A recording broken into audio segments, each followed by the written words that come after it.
Not a matter of if, but when a crisis could turn your world upside down.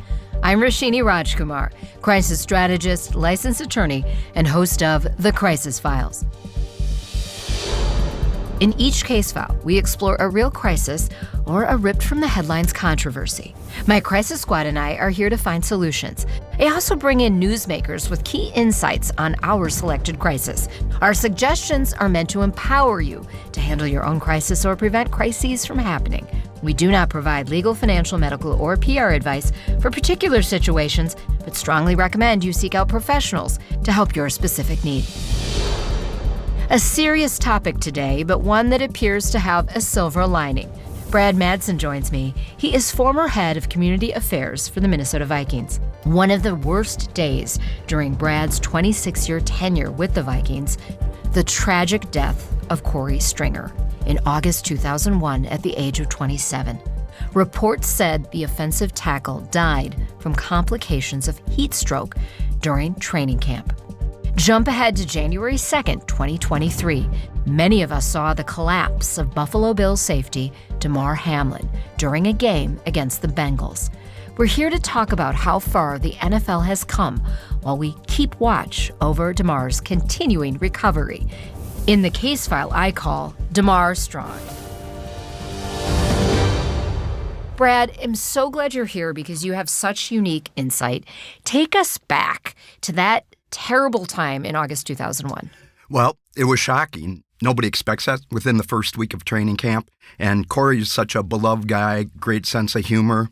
And he was a stud. He was a first-round draft pick in 1995 and just coming off his first Pro Bowl. And he was ready to go. A normal practice and then get a call that he had passed, and we were going to do a press conference. And so what shape was that going to take? So seeing Damar collapse, it took me back. With Korey passing, there was a huge outreach from fans and community leaders, and we collected $20,000 towards his Korey's crew campaign, which promoted literacy. And $20,000, that was a big check. Big check, and this was at a time which was very pre-GoFundMe pages. Exactly. I Googled that. It was 2001 Korey passed. 2010 is when GoFundMe started. I mean, I just wonder, Damar's over $8 million, I believe. So I think everybody felt so helpless. You want to do something. Fans want to do something. And that's the brotherhood of the NFL, too, with players, because they play a violent game. Let's put it this way. What sport do you play where at the end of the game when you're shaking hands, you say to your opponent, hey, stay healthy? It's usually good match, good game, good luck. But no, stay healthy. So that's really so unique as far as the sport goes. So I think that was part of the outreach. And when Korey passed, people came out of the woodwork that you wouldn't expect. Kurt Warner, Hall of Fame quarterback, he had a foundation. There are people reached out to me and offered to buy Korey's casket, which, nice gesture, kind of weird, but nice. Still, it's like at this point you're in a loss, this brotherhood. What do? This guy that you played against, your opponent, but still a friend. In your case, running community affairs, working with the rest of the PR team, you can't just sit there and grieve his death. You have to whip into action and kind of help the rest of us out there. Right. Well, that was about 6 months before Korey passed. The Timberwolves had a tragic accident with Malik Sealy, who was killed in a car wreck. And I watched the news and the coverage of that, and it was his teammates saying what a great guy was. Coaches were saying what a great guy was. But of course, that's what they're going to say. When Korey passed, I knew that I had worked with the media with my community outreach programs asking, we're going to visit the Children's Hospital. Can you come out and cover that with players? The way the press conference was set up was kind of interesting. We had 2 PR guys, 3 medical guys, 2 executives, and Coach Dennis Green, who was my mentor. And of the Vikings. Yes, head coach at that time, amazing man. He's the Bears are who we thought they were. We get in there. The executives are going, okay, what are we going to do? Okay, who's from the medical staff is going to speak? Well, the 3 guys from the medical staff point the fingers at each other like, I think you should do it because nobody wants to be up at the podium after Korey has passed. That a player had passed. So Danny, with his great leadership, just said, that medical stuff, that'll take care of itself. But today the message is we lost a brother.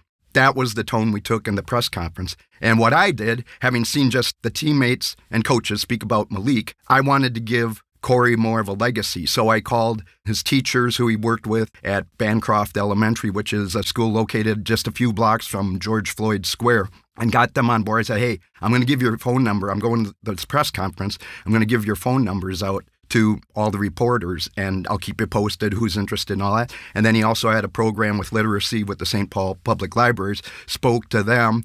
The coordinator there had a son that was a 12-year-old youth football player, and Korey always talked to Josh about his game and all that. In the paper, all the outreach was of Korey demonstrating it's just not teammates and coaches saying he's a great guy. It's third party. I really felt that I earned my keep that week because I think we gave him a good send-off, and to this day, everybody knows what a great man he was. Kudos to you and his memory and wanting that memory and having the foresight, having the leadership to do something like that.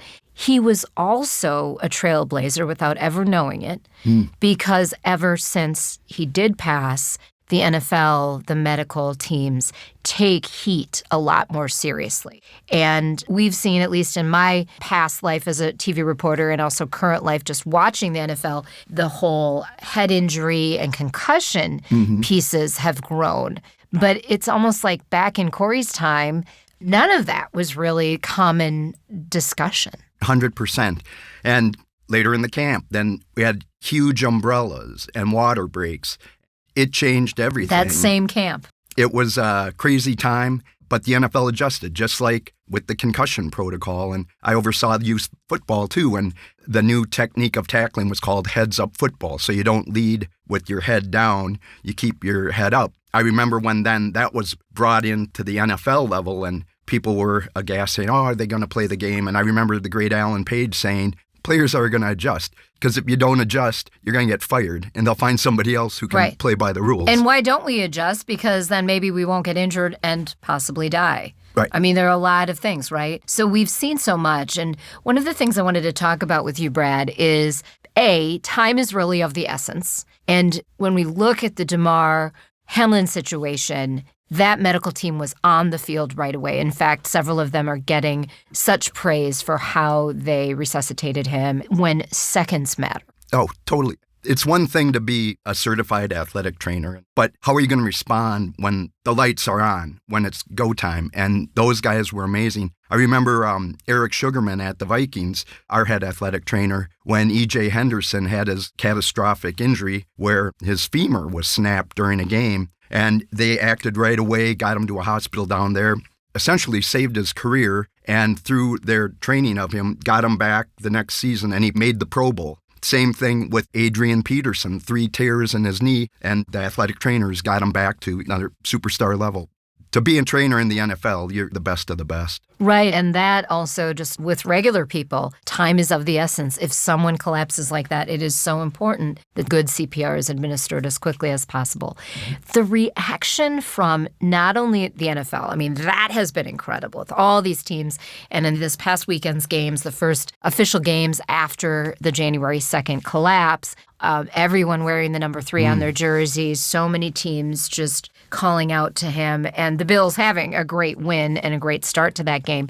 But the reaction not only from other football teams, but really from the country. I mean, I was finding myself tweeting nearly every day, giving an update about Damar, or commenting on something. I retweeted his post that he did on Sunday while he was watching the game. I mean, this also seems like this collapse brought the country together, at least anyone who follows football. Well, we saw it. It was shocking.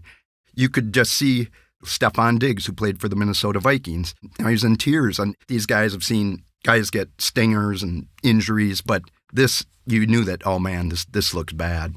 So when I'd go to games before kickoff and guys are warming up, I'd go to the other side, and I usually knew 2 or 3 guys on that team. So there's a lot of movement of players. I mean, we know the superstars stay put with the big contracts, but there's 50 guys that are fighting for jobs. And when I'd say we got Greg Beaker back in the day, a great linebacker from the Raiders, I treated it like 3M or Apple. You know, Greg got transferred in from the Raiders to the Vikings, or we had injury with Teddy Bridgewater, and we traded in for Sam Bradford. Well, Sam Bradford got transferred in from the Philadelphia office to Minnesota. I think, again, that's what leads that sport to such a brotherhood, and everybody just, it could be them. It didn't look that bad of a hit. And to see that happen, it's like, wow. And another thing that I was really pleased about was to see the game was not played that night. Now, I do think the NFL should have called that a little sooner, but both personally people have expressed to me as well as on social media, I've seen people question why didn't the game go on. What are your thoughts about that as a former leader for the Minnesota Vikings? I don't think the players would have done it. I think you can say, let's have the game go on, right, but the players going, we're not going out there. How can you expect us to play? So I agree with you. There was some controversy. And then there were also some concerns. If they canceled the game right away, then the flow of the crowd getting out of there would have just been a jam. They kind of delayed it a little bit like that, too, so to let the people partly for security out. and safety reasons for everyone there. Right. What about just they're not replaying that game? What are your thoughts? Yeah. Well, I think the teams that are in the playoffs, the key is, as we say, to get into the tournament. Wherever they play, they're in the playoffs. Home or away, home games help, but stranger things happen. So I think it was the right decision. Yeah. I have a cousin who's in the front office with the Bills, and we were texting that evening. We've been checking on him because, wow. I mean, just he's in that role, one of those roles like you were in where you've got to keep it together so that everyone else can keep it together. So my brother and I have been checking on our cousin's mental health too. Yeah. But thank God nothing like that happened again on your team during your time there. But that's got to be just something that changes you. Oh, totally. I mean, I still think Korey often. It was draining. It was exhausting. And you wanted to make him proud from above. I remember calling the hotel and his mom answered the phone. Here she is. She's going to be burying her son. It's not supposed to happen that way. And Kelsey, his wife, great lady, had a little boy, Cody, stayed in touch with them. They're just great people. In fact, I got tickets to Lil Bow Wow when he came to Minneapolis and got Cody and Kelsey and his mom to get a VIP meet and greet with Lil Bow Wow before and get the photo taken, which, of course, I inserted myself in that photo, too. You got to have that community relations guy reap a little of those benefits, too. Of course. Well, that is very fun to hear about.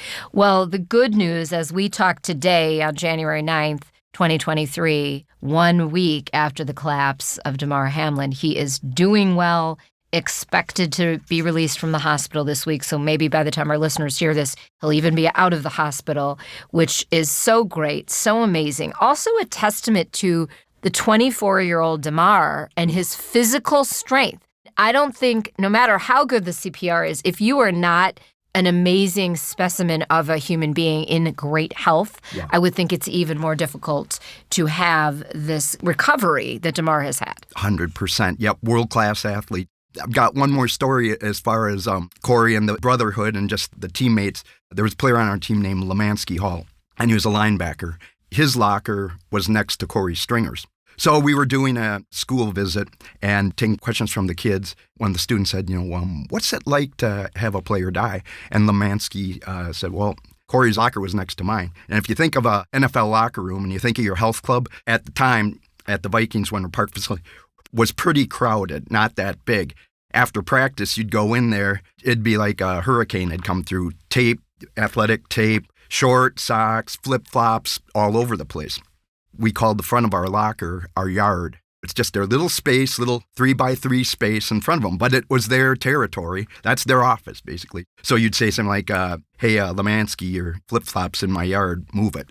Lemansky said, I told the team after Korey passed, because we kept his locker open with his nameplate, he goes, I know it gets crazy after practice, but we got to be respectful and keep Korey's yard clean. I thought, wow, that's something else. So the next day after practice, they usually have a meeting right after practice. So chaos everywhere, stuff strewn all over. And I checked it out, and sure enough, right in front of Korey's locker, it was clean. So that was something else, a memory I'll always have. Yeah, well, it's wonderful just going inside with you because even though we're now more than 22 years since Korey's passing, I mean, it's still clear how much he meant to you. And it gives us insight into where the game is, reaction, the brotherhood among the players and the staffs. I appreciate that insight a lot, Brad. Well, thanks. To your listeners, I say, next time a tragedy hits, kind of see how it's handled as far as media go. Is it just teammates talking about him, or Are there other testimonies from third parties? That's what I always kind of watch to see how that's handled. And now with social media, our listeners, if they are a fan or if they are following a team, they can share that on social. And good PR people at the teams would hopefully share those messages. Great point. Yep. Well, thanks so much, Brad Madson. He, by the way, is a former University of Minnesota tennis player, still an avid player of the game. So always appreciate his insight when we have conversations off air, and we'll definitely have you back. Thanks, Roshini. This Crisis Brief brought to you by Spoke 612 Productions. Number 1, identify authentic parts of your brand to guide any narrative. Number 2, learn from the crisis. Can you adjust to prevent future disasters or future tragedies? Number 3, make sure you keep internal and external stakeholders in mind when messaging. Spoke 612 Productions takes your ideas and brings them to life. Linda, Sarah, and Matt are committed to excellence and inclusivity. As a WeBank certified women-owned production company, Spoke 612 inspires awareness and delivers impact through storytelling. When you put your project in their hands, Spoke 612 draws on their own talents and experience to ensure they tell the best possible version of your story. Visit their portfolio at spoke612.com. Thank you to my podcast co-producers, Tom Hamilton of Undertone Music and Kim Inslee. Catch up on all our case files. Go to thecrisisfiles.com for our archive plus some special videos. Subscribe to our YouTube page on thecrisisfiles.com. Follow us on Instagram, Twitter, and YouTube at The Crisis Files. I'm Roshini Rajkumar. Join me next time on The Crisis Files.